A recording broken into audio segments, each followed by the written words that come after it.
Warning. The following is a spoiler-filled aftershow for the comic book Vanish. If you are not caught up on the issue we are discussing, please come back after picking up the comic and supporting its creative team. In the mistlands of Everkeep, a war was fought. A war which has now come here to our world. Magical beings walk amongst us.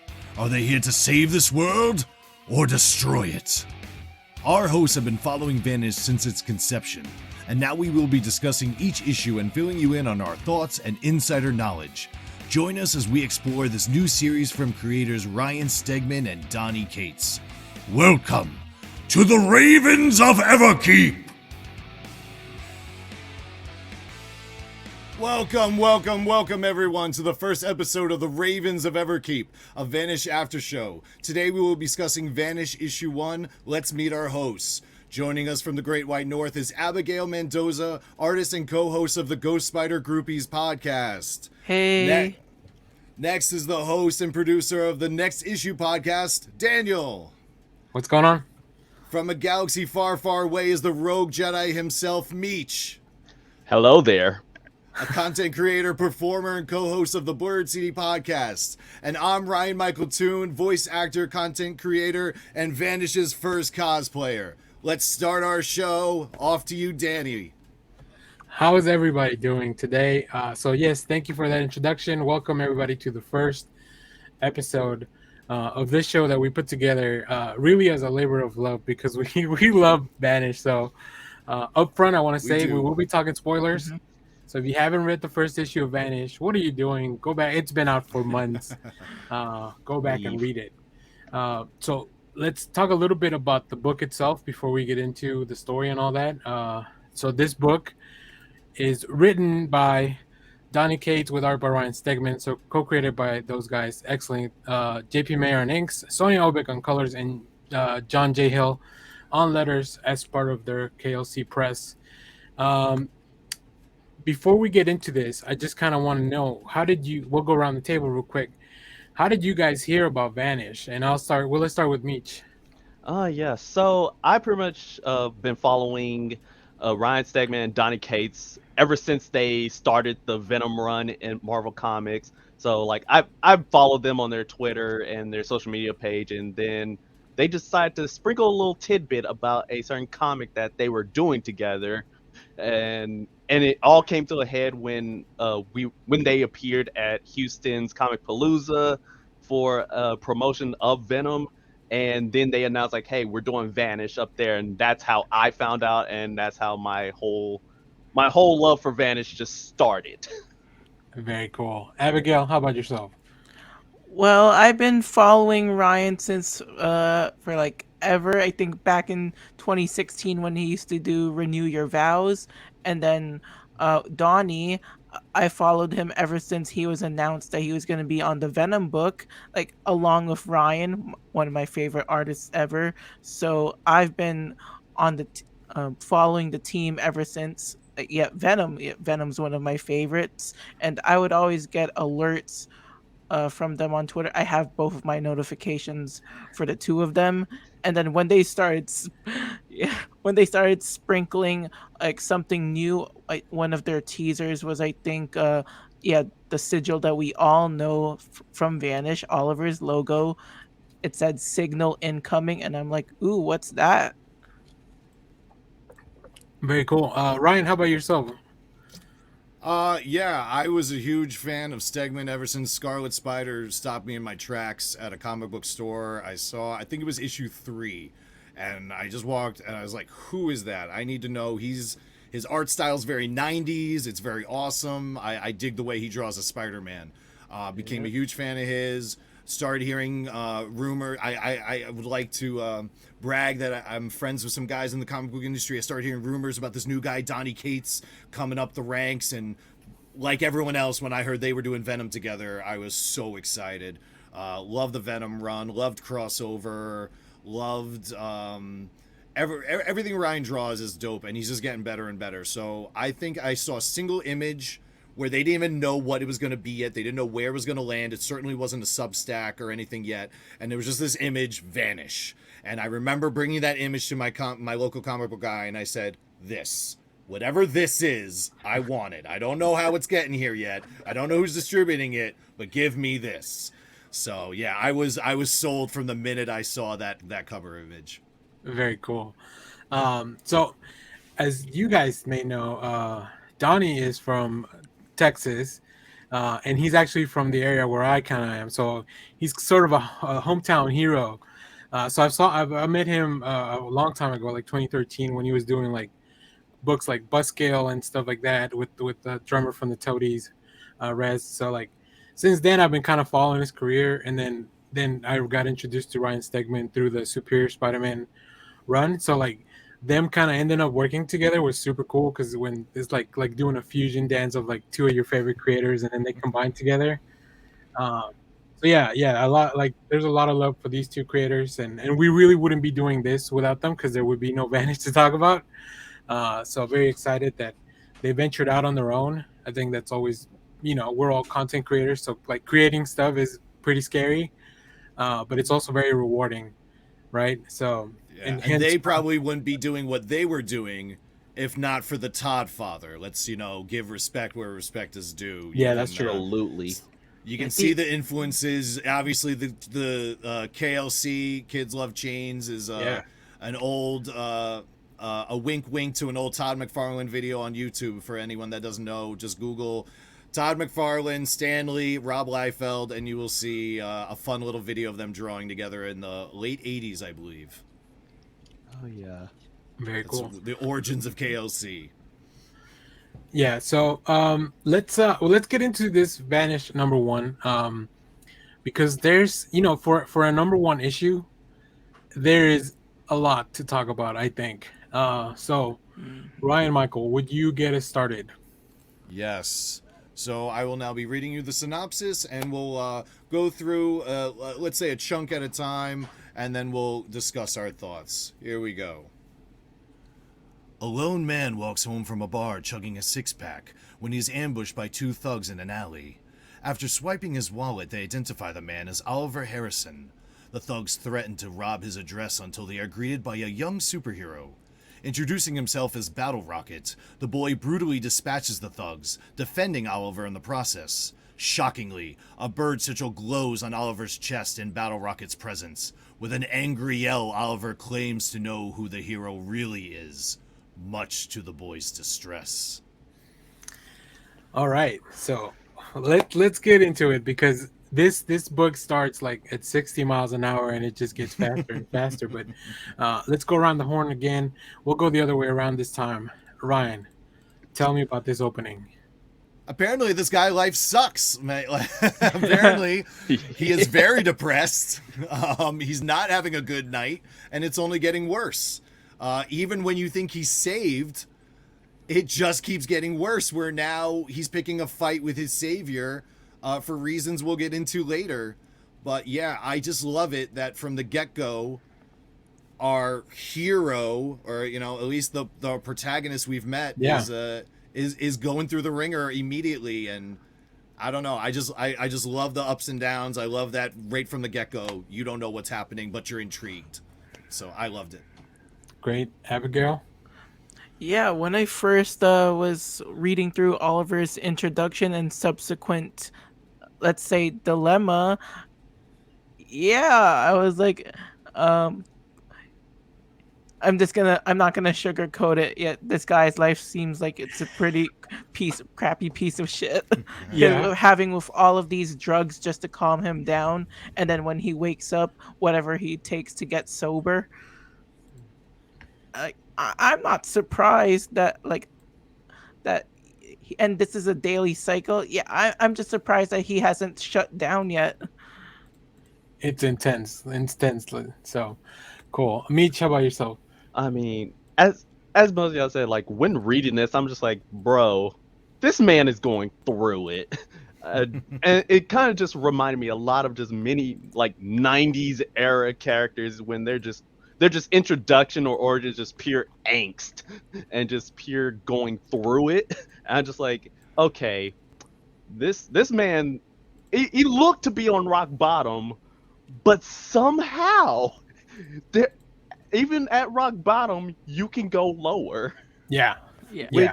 which is surprising to me. I'm like, how can you go lower than zero? When you go to the abyss. That's Yep, true. I yep, mean, and yep.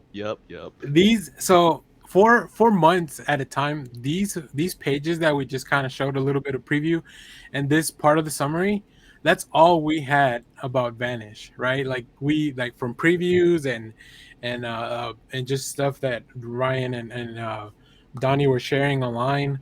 Like we saw these pages all the way through the process of like from the pencils to everything that was done. So like these are pretty special. But the cool thing is that we're also introduced to Battle Rocket, which is like we don't know, right? If you don't know what's going on, like, oh, this dude looks like a hero. Is he the real protagonist? Like, are we who are we really supposed to follow here? Is it this drunk guy that's walking down the street getting beat up, or is there more to the story? So, I like that this subversion of like kind of turning it upside down, right? We think somebody's a hero, but maybe they're not. We think the protagonist is kind of a piece of shit, which is normally not the case. So like just all those little things that are very different. It's also a very, from Stegman's own words, anime influenced character Oh, yeah. in the middle Mhm. of a 1990s graphic novel. So you're already mixing up genres right from the start, where you've got this 90s dramatic horror comic. Now you've got an anime superhero. Now you've got magic involved. Like right from the start, what is this? And it's crazy. So it's And cool. I'd also like to include that because like many years ago when the world was still on lockdown, Ryan on his live stream did creative sessions with Donnie. Pretty sure some of you have heard of it. It was called The Bad Kids, and I'm pretty sure that's where Battle Rocket came from. Yes, That's I Oh very think yeah. he's cool. changed the least since his conception. He pretty much nailed him on the first run, it seems. Yep, struck gold, and as I said, I really love the design of him. As you mentioned, very anime-esque, and also a lot of Robin in there. No, a lot Yeah, of that like Tim Drake Robin-esque appearance, Yeah, angry especially Tim with the Drake for sure. especially with that bow staff and then the for rocket sure. boots. Pictured him Uh, as like a 10-year-old. Like, does he look like a 10-year-old kid? I think so, right? he seems to be about Damien's age to me. Yeah, like that's kind of what I picture when I was reading this. Same little bratty attitude too. But then dude pulls out a cigarette, so I don't know. We'll talk more about Battle Rocket in a minute. Ryan Michael, would you care to continue for us, please, the synopsis? Sure, part two of our recap. We flash back to many years ago, where Oliver is attending an academy located in the magical realm of Everkeep. But on this day, a rogue magic user dubbed Baron Vanish and his followers the Hollow are attacking the school. The headmaster Orin assembles the students in order to fight back against Vanish, but notices that Oliver is missing from the crowd. Meanwhile, the boy has snuck into the school's inventory the Dark Arcana to find a way to stop Vanish. He disobeys the rules and picks up a forbidden item capable of seeing the future, known as the Oraculum. Oliver sees visions of the world surrounded by death and destruction under Baron Vanish, and finally knows what he must do. Very cool. Meech, let's start with you this time around. So Tell first, me about this. so first of all, how many people here just caught all of the Harry Potter just references just immediately? Like the vibes of it, the whole school headmaster, dark wizard, and I'm just like, okay, so this is all Harry Potter based, and the fact that we see Oliver like so young in that Harry Potter world, it makes me very curious as to, like, what in the world happened between then and how you got to where you are now. And it just really just cemented like, okay, now we're adding magic to this whole shebang, and we're just got to see where did the superheroes even come from, and what is going on. And Yeah. yeah, so like I really loved it all, and Baron Vanish, like, amazing appearance. Yeah, very cool. Abigail, how about yourself? Yeah, Yeah, just a little disclaimer. Having neither read, because Donnie advertised this as Harry Potter meets Inglorious Bastards, neither have I ever read. So the closest thing that I have to compare to this is the TV show Shadowhunters, which is based on the Mortal Instrument series. And yeah, it was pretty much, I got the very same beats from watching the show because, yeah, they deal with magic, they deal with villains.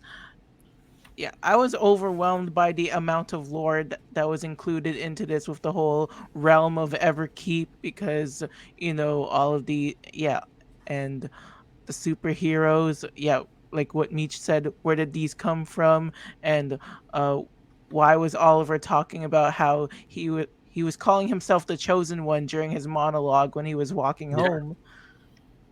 And so yeah, we get to see like what did Oliver do that made him become the chosen one at 14, because pretty much child stars, they don't really grow up to be uh functioning.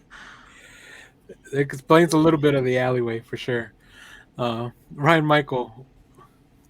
I like the moment because this is a moment where we can explore this at a later date with some of my crazy theories. This is where one of my crazy theories might be starting. So whenever you talk about seeing the future, I second guess it. I have questions. I've been lied to before, and we're talking magic. We're talking deception. Quotes from Ryan, mostly Donnie in this case, have said, be careful what you think you understand, be careful what you think you know. Vanish the comic is a magic trick. What does that mean? We're still trying to figure it out, honestly. So I just feel like when this chosen one is grabbing an orb that can see the future, is this one of those moments where is the magic trick starting? Is this part of it?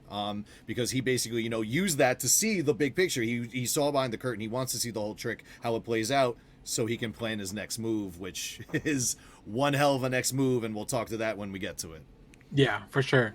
I think my favorite part of this whole segment was the fact that we learned where the name of the book comes from, and it's not our protagonist, or is it? I don't know. We're very, we haven't gotten to a lot of the book, so like I'm just thinking like what's going on, and once again like just my subverting my expectations as a reader, as somebody that kind of has followed this process and trying to figure out what's going on.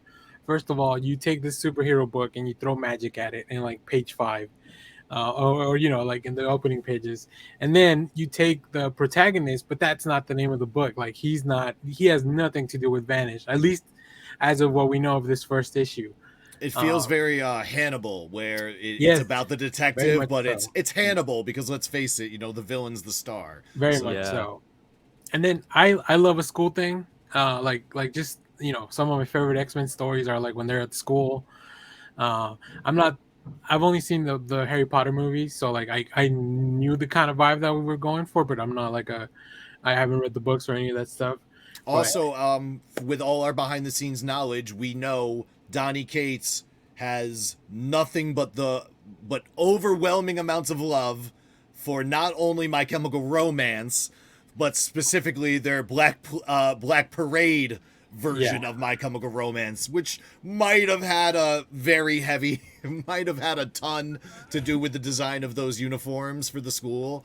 But yeah, I feel once you know the influences, every reference, everything about the opening makes sense. I would pay big money to see those emails or the text of like Donnie sending pictures to Ryan of like My Chemical Romance and the music video. Like I wanted to feel like this, Ryan. I wanted to feel like this. This, but with magic. Yeah, yeah. And then you just have Ryan just go like, what? Okay, I'm on board. Yeah. Wait, Very didn't cool. Ryan say he was inspired by, I think, British military uniforms? Yeah, you could definitely see that as well. So it's an interest. I mean, I think My Chemical Romance was also kind of inspired by some of that sort of look. So As Abigail says that, if you do know, I'm looking at the page right now, I can totally see the British uniforms influence for the headmasters. The headmasters wear more white and red, Yep. white, and gold, which is very British military. So yes, good point. Cool. Well, speaking of the headmasters, Ryan, why don't you move us on to part 3? All right, here we go with part 3 of our recap. Vanish attempts to negotiate with Orin, appealing that Everkeep should be trying to help the human world, not hiding from it.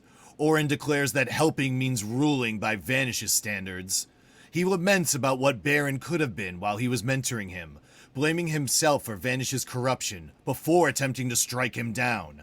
However, Vanish unleashes a counterattack, killing the headmaster. He then turns to the children, proposing an alliance. One of the students, Eleanor, attempts to fight back, and even though he recognizes her as the daughter of his late former follower, Vanish prepares to kill Eleanor. Before he is able, he is confronted by an angry Oliver.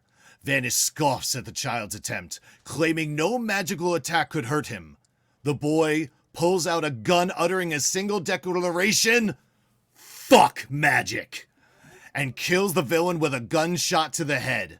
The children celebrate Vanish's death, prompting the Hollow to flee. Still filled with rage, Oliver swears to finish them off. Oh boy, Wow. I don't. Yeah. Wow. Yeah, I don't even know. I think I remember. So a little behind the scenes for people like, we're all part of the KLC Discord, and we get to talk about all this stuff like as we're reading these things. And I think the chat was going wild after we all got a first look, because we had a first look a little earlier as KLC subscribers, and the chat was going insane about this. About this page. Everything just Ryan Michael just kind of talked about these panels right here. I split it up a little bit so we can really see it. Oh, beautiful sound effects. Just that gun literally came out of nowhere. But Ryan Michael, let's go back to you and we'll go around. Yeah. Wow. Yeah, I am very proud of us for I didn't see a single fuck magic on the internet before the comic came out. I don't know how. I am very proud of the KLC. Yeah, pat on the back to all the members of the paid Substack who got to see it early. I didn't see a single fuck magic leak. I'm very proud of us because that is one of those moments where there's before you read that panel, and there's after you read that panel. It is a moment that will change you as a reader. You're either going to keep reading this comic or I don't know who would stop. But I think it's a changing moment. It's certainly the moment where, wow, now I really don't know what to expect. Superheroes, magic, schools. I mean, one thing we didn't even talk about, there are things that you should still be safe for the comic, but let's just say a lot more people died off screen than we kind of mentioned. There were a lot of deaths in one particular panel. So there you go. We saw a lot of people die, and still seeing that gun was the most shocking thing I've seen so far. I just watched an atomic bomb, a magic atomic bomb, and still that gun was the most shocking thing. So.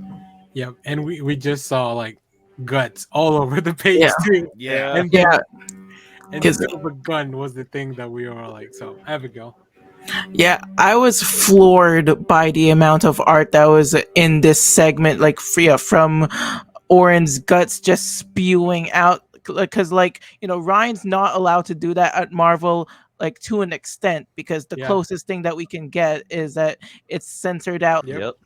Yeah, even though it was shown, it could not be graphic as compared to Orin. And then later when Vanish's brains were blown out, that whole fuck magic is just seared into my brain. Yeah. He also went pretty quick from trying to negotiate with the kids. Murder. He was letting them leave. He was saying either leave or join me. Death was not on the table, but the minute that girl stood up, he's not standing for that. He was about to kill her. So I'm pretty sure we dropped a lot of those. The Will Ferrell that escalated quickly meme on the chat. Yeah. Yes. It escalated too quickly. Yeah. Oh, and when Oliver was recalling about the rules of whenever you go into the human world, how you're supposed to get supervision and stuff, and under no circumstances, because you get the death penalty if you bring something back.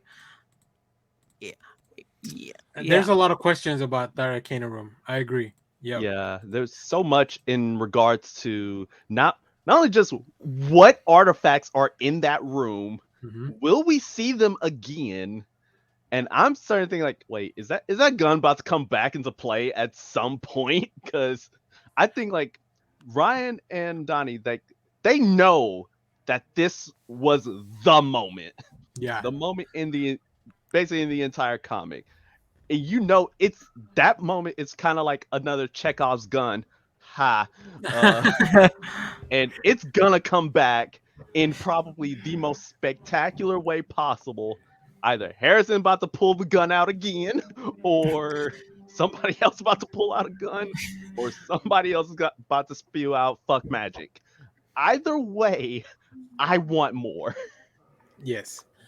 Yeah. And I think as Abigail pointed out, this book can go to places that, Donnie and Ryan's other work at Marvel probably can't go as far as like the gore. So like, I understand if that's not for everyone, but like, seeing guts all over that page, like, It's just so pretty. yeah, that's one word for it, I guess. Wow. Um, yeah, I don't know how to come back from that. So Ryan, Michael, would you please lead us on to point number 4? I have a Shocked. dark side. Shocked we have to move on. All right. So, part 4 of our recap. Back in the present, Oliver conjures a magical mace made of pure energy and fights Battle Rocket. The boy superhero fires back with a repulsor beam, but Oliver uses the distraction to teleport behind him and choke him by summoning magical chains. He steals Battle Rocket's signet ring, absorbing its power and deactivating his glamour. The superhero is revealed to be an old man, Balin Constance of the Hollow. Balin pleads for his life, insisting that the Hollow have changed their ways and can help him. Instead, Oliver chooses violence, filling the streets with screams of pain and blood. He chose violence that day. Yeah. Yeah, violence was always the option. Yeah. So Meech, tell me about this fight. All right. So I thought this fight was pretty spectacular. First of all, Oliver pulling out the chain. I mean, KLC chains. It had to happen. Yep. And I'm also want to know like, hey, this chain it was green in coloration, kind of a little bit of a homage to Spawn. I'm not even gonna hold you on that one. And then perhaps another one of the big twists because this book was just twist after twist after twist and especially in the reveal that Battle Rocket, who we presumed to have been a little boy, was actually an old man this whole time. Yeah. And not only that, but the fact that he, at least according to Oliver, was the most incompetent one of the group. That was like, dang, you just had to add salt to the wound. You already beat this man. Why'd you say, nah, you the worst one out of all of them? But Yeah, still, He's the run these Zoidberg. pockets. But still, run these pockets because your magic is mine. And I was just like, oh, okay, That Oliver, I see you. that's yeah. We'll get into the whole stealing magic, but Abigail, what did you think of this fight? Yeah, I thought it was a pretty cool, but before the reveal that that Battle Rocket was really an 827-year-old man. Yeah, I'm very specific. I was pretty sure that before the reveal that Battle Rocket's actually a bad guy. I thought Oliver was gonna be done for until Mhm. he got one up on him. And this is the level of detail you're gonna get from this group of people. We will tell you precise dates. We will be exact with the ages, like Abigail was just with the age of the wizard. So be prepared for all that kind of level of trivia. Listening to this, if you go to a KLC dinner, you will be trivia ready to talk about Vanish. Ryan, Michael, what did you think about this fight? I love it. One of my favorite moments. I love comedy in all its form. And one of my favorite comedies styles is fucked up comedy. Comedy that only exists once the tension has been building and the humor is not appropriate. And that's what makes it so funny. jokes during the shows like Dexter. You're watching some of the most horrific things you've ever seen, yet when Dexter says some of those things he says, they're hilarious. Like he's got a dead body on the floor and he's like, shit, I forgot the donuts. That is hilarious. Like the tension has been building when they're in the middle of their fight and he summons that mace of energy. First off, green magic. I mean, pick your reference. Is it a Green Lantern reference? Is it a Spawn reference? Is it just green because we know our boys love green because it looks good with black after Venom and everything like that? We just know they love this shade of green. Sonya's colors, wow, do they jump off the page after staring like Danny, you said, we had that intro for almost a year, staring at that intro. Once they added those colors, wow, did the whole thing come alive and just pop off the page. So when he's got those green, that green mace, and Battle Rocket makes a little nod to Eleanor might still be around. He says, oh, and something about you marrying her? There's a ball and chain joke there. I know it. And we cut to him now choking Battle Rocket with his now chains to live out the namesake Kids Love Chains. Oliver says, you think of the chain joke yet? I mean, chef kiss of inappropriate humor. Of what a time to taunt this guy. You've been waiting 30 years. You're choking him out with a chain, and now you're busting his chops right back. That was my favorite moment of the Battle Rocket fight, was him taunting him back. We love a smartass hero. I think from years of reading Spider-Man, that we love quick wit, twips and stuff. Yeah, Spidey's the blueprint for smartass heroes, I think. Well, next to Deadpool, though. Yeah. Who doesn't love some good sass? Yeah, I love me some dark humor in there as well. So like, hey, Oliver got that in spades. Yeah, I like that. I like that fight a lot. I like that Oliver just kind of outsmarted him, because I think he was underestimating, Oliver's kind of like skills after all this time.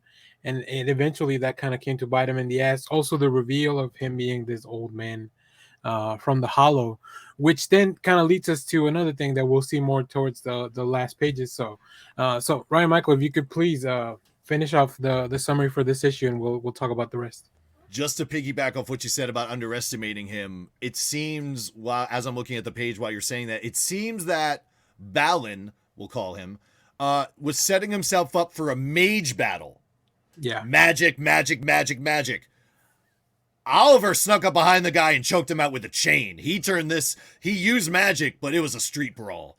So like he certainly they were having different rules to their fight. So I just love that Oliver gave him the old ghetto smack. There are no rules in a street fight. Exactly. No. That's why you got to carry, what is it, sand in your pocket? And a roll of quarters. That's right. All right, let's get on to the last part of the synopsis, and then we'll talk about the issue as a whole. All right, our part 5 of the synopsis. On returning home, Oliver contemplates waking Eleanor to tell her that the Hollow are back and his visions were real, but ultimately decides against it. He heads into the basement to retrieve his cloak, having promised himself not to wear it until the world was ending. He reflects that Orin told him he would be destined to fight evil as the Chosen One. It now seems it is time to finally take the fight to the Hollow. Oliver declares that if they are pretending to be the good guys, it's his turn to be the bad guy. Yes. Oh my goodness.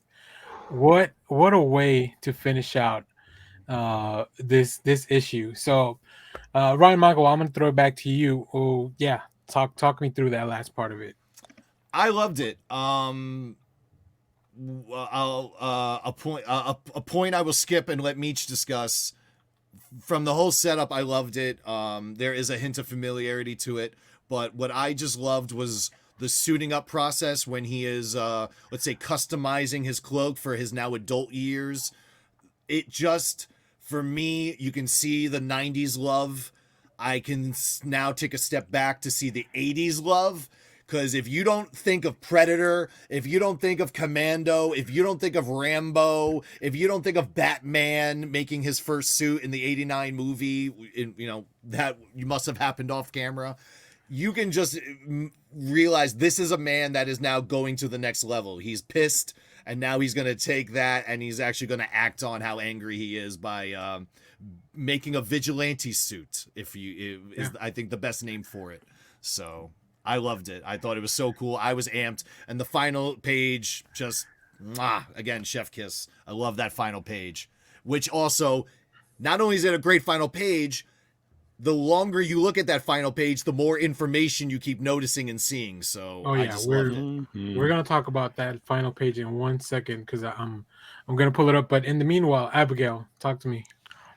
Yeah, I loved when Oliver was suiting up because before he went home, it's been implied that he hasn't been home for a while, and just taking the time to kiss his wife good morning or evening or whatever it was by the time that he got home, and then he promptly just slips into the basement just to get his cloak because this is finally all of these years and years of torment are finally catching up to him, and now that they have been manifested, he just decides it's time to take matters into his own hands. It doesn't matter if he's viewed as the hero or the villain of the story. He thinks he's the hero of his own story because that's what everyone thinks, but at the end of the day, he wants to expose the Hollow for who they really are, even though they're posing as this so-called prestige.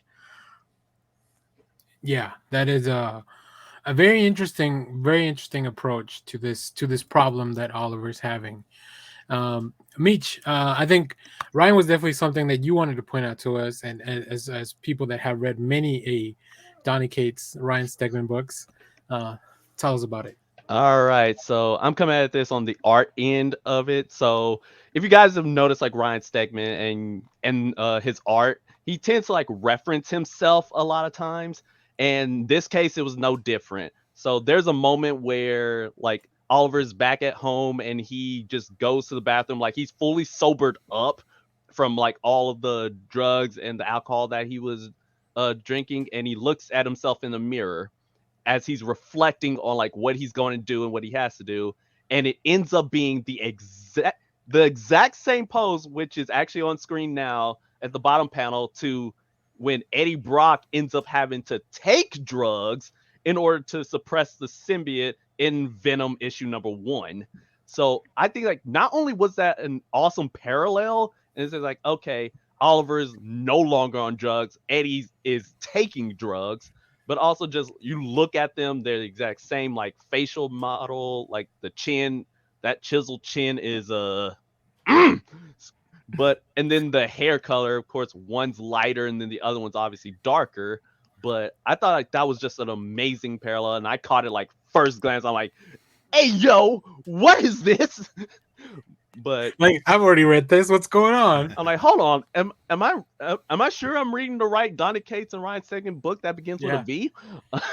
But at the end, but yeah, that last page is definitely was pitched. It's just perfection. Like just seeing his new costume on display as he just like, all right, I'm ready to go run all of the prestigious pockets, and then seeing them in the background as you like see like who are these various heroes or heroes in air quotes, and just seeing like, okay, who are each of these people, what are their abilities, and like, okay, if Battle Rocket's a guy, is an old man, 867 years old man, what are the others?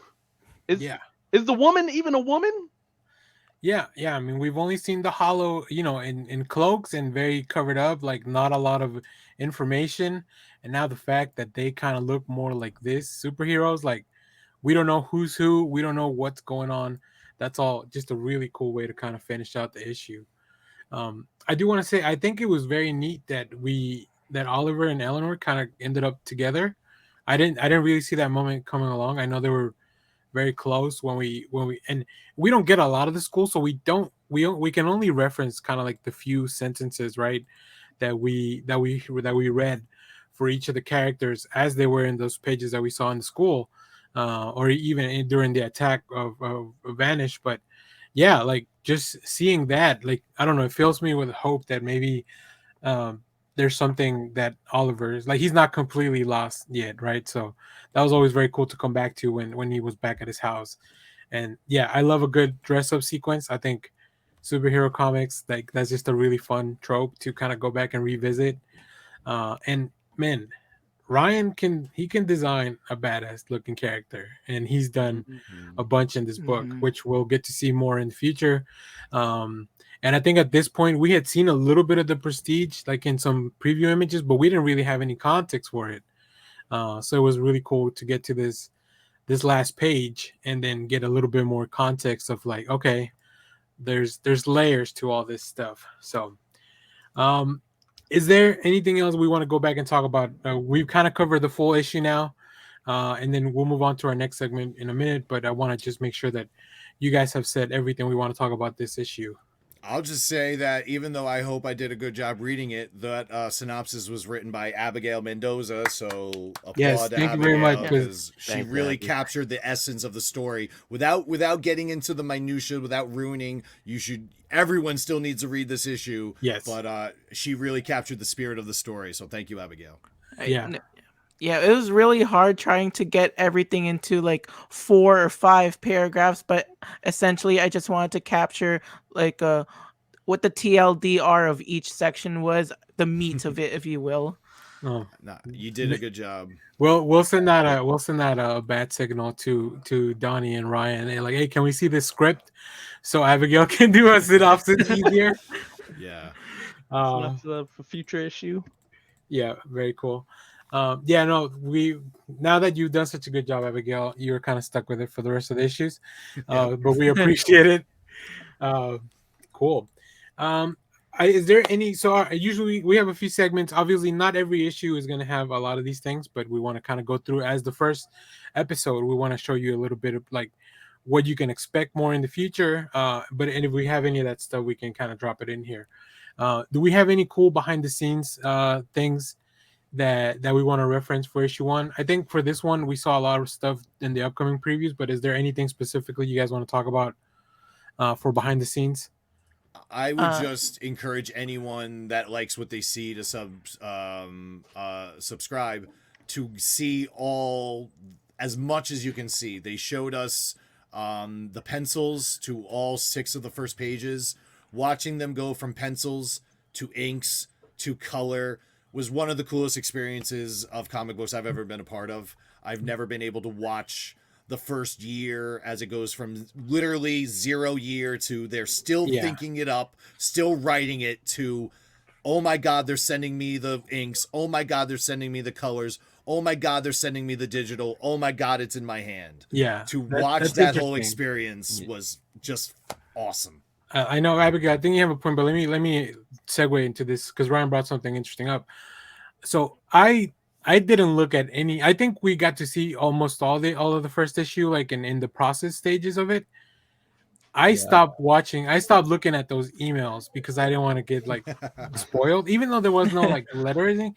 But did you guys, Mitch? Did you take a look at like how much of the issue did you kind of read before it even came out? Or So I pretty much like went up to I think like the first 6 pages. So it's like the reveal of Battle Rocket and like Oliver like confronting him. Got it. But like after that point, I stopped just for the exact same reason because Okay, I okay. wanted to be surprised for the rest of the issues, and I just wanted to know like, okay, I'm gonna go at this as blind as humanly possible. Right, Abigail. How about yourself? How much of those emails did you take a look at? oh, I looked at every single one of them. Yeah. That's how far I'm willing to go because yeah, even though it's technically spoilers, they have no context. Right. So Yeah. Yeah, there was no words or anything, so we didn't really know. Like, it's funny that we're split down the middle, right? Ryan and Abigail kind of went through most of the behind the scenes stuff before, and I went back to look at it after I read the issue because Same. I think we all love the process of making comics, so that's really exciting. Some of us probably more than others since we can't wait till the issue's actually out. But yeah, those are some cool perks of like just being a subscriber that you get to see all this stuff behind the scenes. I would say Um, also if you ever get to meet Donnie Cates, be very polite.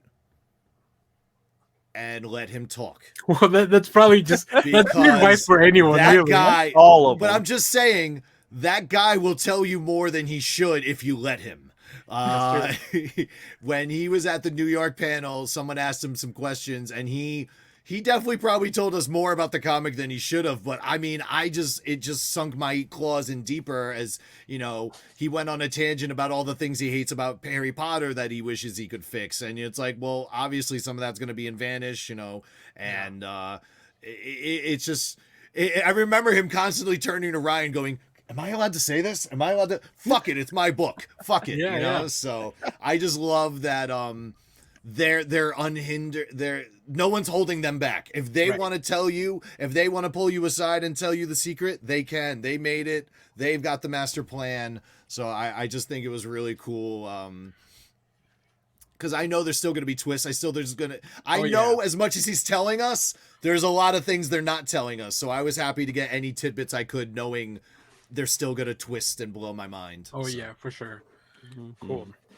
Well, I mean, that's another. Ryan Michael's really good at transitioning us to the next thing.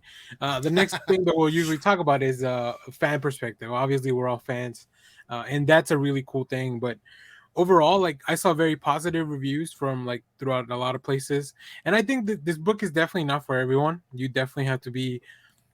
I don't want to say that there has to be something a little off about you to enjoy this work, but I think it definitely doesn't hit for everyone. Like, I know that, you know, some people are not as enthused about books that are just kind of like violent like this, or very straightforward, or like, you know, full of kind of like all these things that are setting up for twists. Some people just like straight up, very straightforward books. But what about you guys? How did you see the fan reaction as the, you know, number one issue came out? We'll mix it up. Abigail, we'll go with you first. Yeah, when I read most of the reviews, I think every single one of them was pretty positive, because what they all had in common was promoting that if everyone loves like destruction, metal, grittiness, guts, then this is the book for them.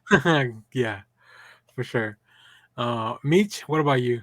Yeah, very much agree. Like the positive reception was astounding, and I was just glad to say, like, hey, Danny, you were one of the first people to actually put out a review for this book, and have that positive mindset that set everybody else gallivanting onwards. And as I said, like, and even so, like, my co-host for the Blurred City podcast, I got him to read it, like knowing he loves magic, knowing he's a big fan of like 90s era comics like me. And I said, like, hey, this one's for you. And he hasn't put it down ever since. So yeah, so it just lets you know, like, hey, like, this book may not be for everybody, but it's gonna get a lot of people. Yeah. Ryan Michael, how about you? How many people have you given this to read? I feel like you are one of the people that just recommend this book to, like, well, not just this book, but like books that you enjoy, you just kind of throw them at people even if they're not asking for a recommendation. I did a thing. I got permission from Mr. Stegman to make a video of the first, what is it, 8 pages or so that they sent us. So I actually did a fun little video where I voiced all the characters, added special effects, added music. Follow me at Ryan Michael Toon. I'm gonna have we'll link it. We'll link it in the description of this, so you can go check out the full video. You might, if you follow the Stegman streams, you might have seen it there. But you can also go check it out on Ryan Michael's channel. So I sent that to a few friends, wanting them to give me their feedback. Not only did I think they'd like the comic, but I figured I just wanted to show them my performance, so to speak. Yeah. What I think was cool. So I basically 2 points about the reviews. First point, people that I didn't intend to see it really liked it. Wives, kids, family members of the people I sent it to. My one buddy from high school showed it his wife. I didn't intend his wife to see it. I sent it to my buddy from high school. When word got back to me that his wife said, "What is that? That was fucking awesome." Not only did I feel good, but she's not a normal comic book fan. She's not this is not her cup of tea normally, and she loved it because it was just entertaining enough, just captivating enough that she loved it. I showed it to people at the comic book store that says, oh, that's cool. It kind of looks like Spawn. I'm not really into Spawn. They watched the trailer. They still loved it. So I think there's just something magical about Vanish that just kind of grips you, even if you didn't think it was going to grip you. Because there's so many elements interwoven and there's so many inspirations from Ryan and Donnie's love of other universes. It might be the Harry Potter hook. It might be the magic hook. It might be the ring hook. It might be just the fucking cloak looks cool. There's a lot of things that might hook you. So I think that's what's really cool about Vanish is it has a lot to offer. There's a lot of meat on that bone. The second thing, I think it might have benefited from this because it wasn't a household name and there aren't those trolls that just want to tear it down because they have nothing better to do. I think I'd remember, since I love it so much, I can't remember seeing a negative. I don't remember anyone taking the time to say, I hate Vanish, boo, this book sucks, not for me, sorry. I don't recall seeing one negative review, because if you didn't like it, you just stopped reading it and moved on with your life, as you should with everything. Mm-hmm. But I don't think anyone took the time to bash it. I don't think anyone said boo and review bombed it or anything like that. I only saw people saying I liked it to absolutely loved it. So it was a really cool moment as not only a fan of Vanish, but just for comic books in general, that it seemed like it got, for once, nothing but love. If you didn't like it, they left it alone, but everyone that liked it really liked it. So I thought that was cool. Yeah. Yeah. Yeah, that was cool. It's really nice to see the reception. And then, like I said earlier, on the Discord, we were all going nuts. There were some people that didn't, that are in the Discord that didn't get to read it till after it actually came out. It was just really fun place to have a discussion. So I'm very excited that we're part of that. So moving on to our next segment, I'm gonna combine the next two just because of this first issue. We're kind of running a little long, but we'll definitely talk about in the future about themes and Easter eggs and just trivia and some fun facts. So each one of my co-hosts has a little fun fact about Vanish. Number one. So let's go ahead and start with Abigail. I believe that's you at the top.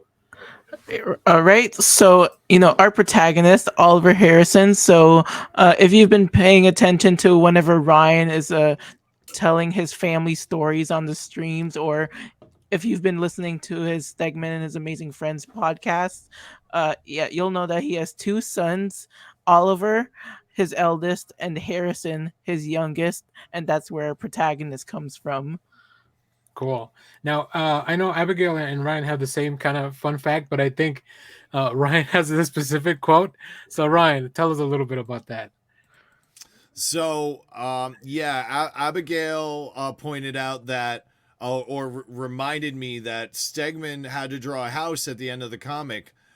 So he drew his own house from memory. He said, screw it, I'm going to try it. And it was just kind of one of those moments where he was just adding some flavor to the stream and telling us the behind the scenes. No one, asked for the tidbit. He threw it. He offered it willingly, which was cool. So we're all just sitting there. He goes, yeah. So I decided I had to draw a house. So why not draw my own? And guess what? I fucking nailed it. So humble as ever. Humble as ever. Right, Stegman. And then Meech already kind of talked a little bit about it, but just remind us of what issue we can find that in, Meech. Yes. So of course, as I said, this is from what I mentioned earlier with the panel of Eddie Brock looking in the mirror. And also, I just noticed right now that on screen, if you look at Eddie Brock's reflection in the mirror, it's cracked. And then in Oliver Harrison, it's purely clear, basically demonstrating how Eddie is pretty much, he's cracked. He has two personalities and he's trying to cut one off. And then Oliver is fully clear in his mission and what he got to do and what he's going to do to all the poor prestige. I feel sorry for him. But yeah, so you could find that panel and that reference, not only just in Vanish #1, but in Donny Cates and Ryan Stegman's Venom from 2018 issue #1. Very cool. Well, I didn't have any fun facts or anything because they already did a really good job. So let's move on. We're gonna take a look at some of our favorite variants here, and then I'm gonna pass it on to you guys because as great fans that we are, you guys have a bunch of like physical books that you kind of want to show off, and we won't do this for every episode, but this is our first episode, and we're very excited. And also, there was so many variant covers for this, so I think I'm gonna put them on the screen, and I let me know if this is the one you guys showed me. I think these are Abigail's, maybe. Are these Y- yours? Yep.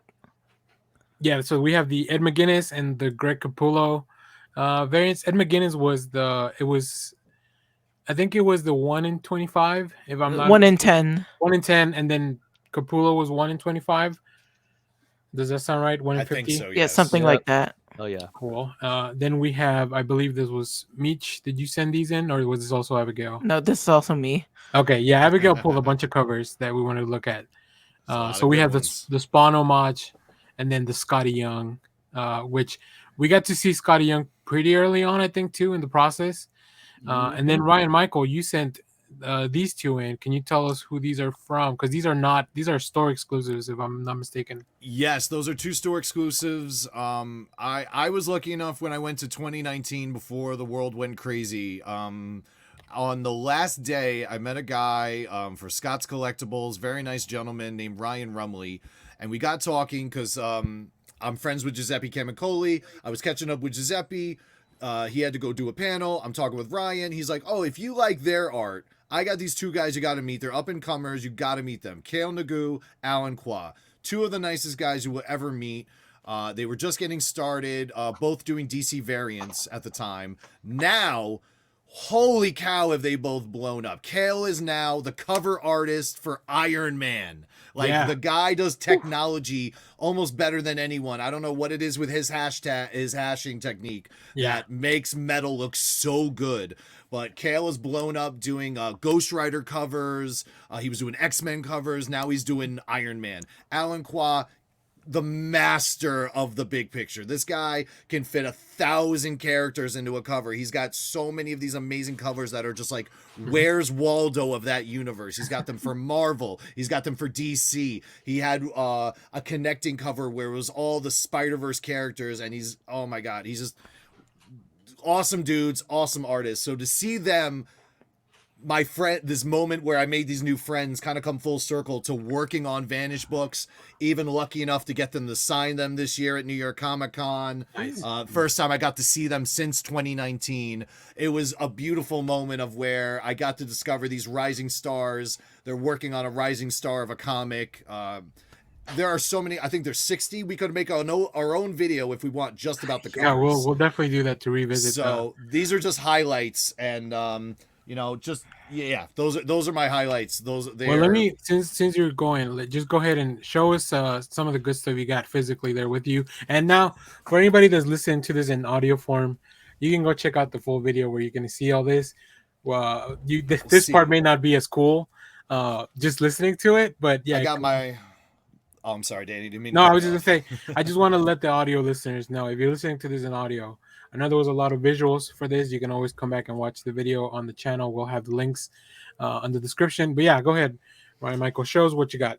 I got my my Virgin cover. I did get Ryan and Donnie to sign every single one. With a select few, I wanted to remain untouched. And I just felt the Virgin cover was one of them, just to keep that image as pure as possible. Yeah. I really love it. And this is my sweet, sweet reward.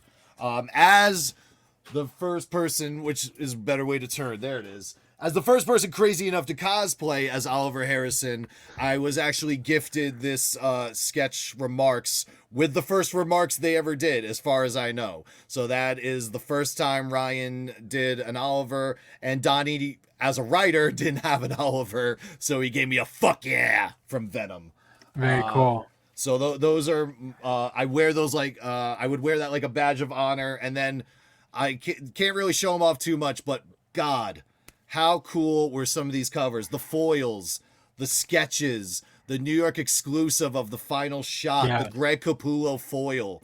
I mean, there are just so many amazing covers. And just to circle back to the Ed McGuinness and the Greg Capullo covers, those are heroes of Ryan. He expressed that to have them draw his covers was amazing, and to take it a step further, I don't think he would have gotten rid of it. I believe Ed McGuinness gifted the original art for that cover to Ryan, so I know that was a big moment for him. I was freaking happy for the guy. That was Very cool. such a classy move from McGuinness. So Nice. Yeah. Meech, what do you have to show us? Oh yes, I got plenty. First of all, I'm coming over here to give you guys this one. This was the 1 in 500 sketch Ooh. variant.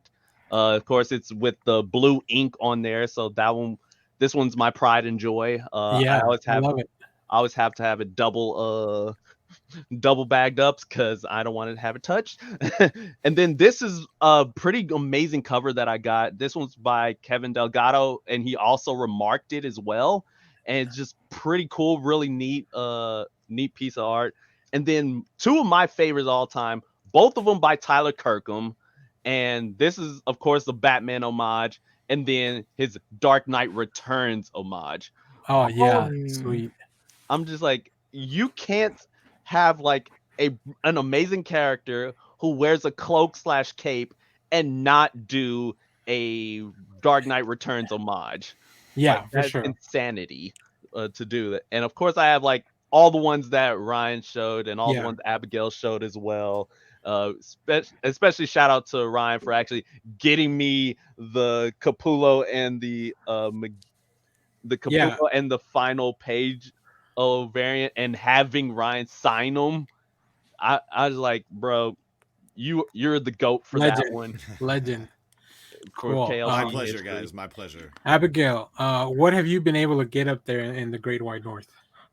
Well, what I have on hand so far is for variants, because most of the stuff that you had, I'm still waiting for that package, but no rush from them.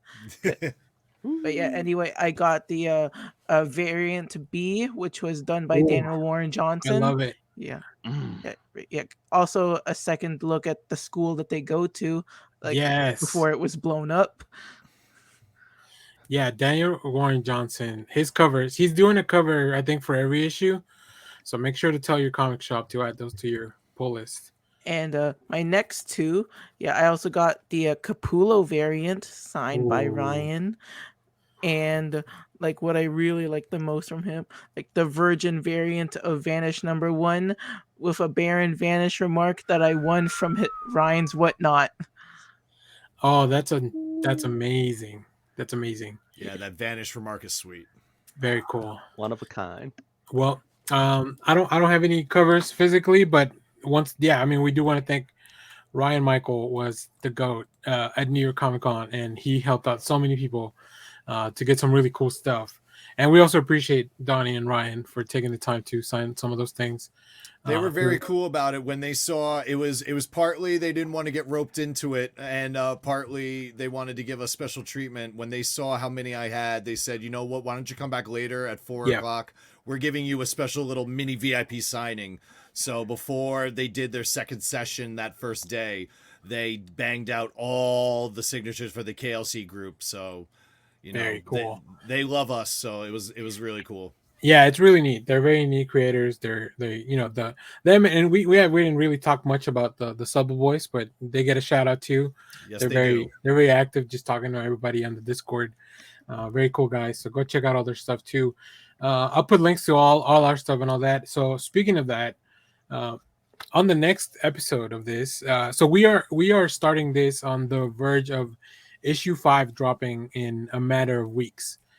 So we'll drop episodes of our discussion for every individual issue leading up to that. And then from there, we got some kind of good news recently because we were wondering when we were putting together the plan for this, we were like, well, how long is this really going to last, right? But hopefully this is an ongoing series as, Ryan commented on Twitter. Also, Ryan Michael, would you want to tell us a little about Neto and his role that in the upcoming issues? Neto is a really cool guy.